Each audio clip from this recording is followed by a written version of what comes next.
शासक पंछी। किसी एक सुंदर जंगल में, जहां हर पेड़ पौधे की खूबसूरती आत्मा को चूम रही थी, वहां एक बड़ा हीरोयक पंछी राजा था। उसका नाम था विक्रम। वह जंगल का शासक था और अपनी प्रजा के प्रति बहुत ही साहसी और उत्साही था। विक्रम के राज्य में सभी पंछी खुश और समृद्ध थे। वह अपने प्रजा के प्रति निष्ठा और सेवा के लिए प्रसिद्ध थे। उनके पास अपने साथियों और प्रजा की आदर्श दिशा देने की क्षमता थी। एक दिन जंगल में अचानक एक अज्ञात खतरनाक शक्ति उसके राज्य को धमाकेदार हमला करने का प्रयास करती है। विक्रम और उसकी सेना ने सख्त लड़ाई लड़ी, लेकिन वे शक्ति के सामने कमजोर पड़ गए।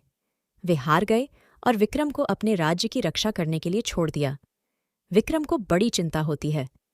वह जंगल में एक गुप्त गुफा में चला जाता है, जहां उसे एक अद्भुत प्राचीन पंछी मिलता है। वह पंछी एक बुद्धिमान और अनुभवी राजा होता है, जिसका नाम था विजय।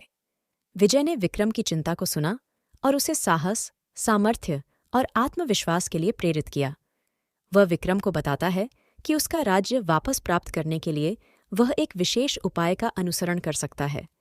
विजय के साथ विक्रम जंगल के अंदर एक अनजाने स्थान की ओर निकल जाता है, जहां एक प्राचीन और गुप्त खजाना छिपा है।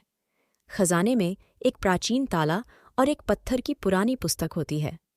पत्थर की पुस्तक में विक्रम और विजय ने एक गहरा रहस्य खोला, जो उन्हें राज्य को पुनः स्थापित करने के लिए जरूरी सीख देता है। रहस्य यह था कि शक्ति की खोज में नहीं, बल्कि सहयोग और सामर्थ्य के संयोग में है।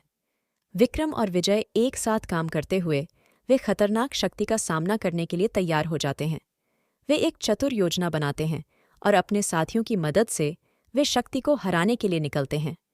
शक्ति की श्रेणी से विजय और विक्रम ने खुद को बचाया और उनके शत्रुओं को पराजित कर दिया।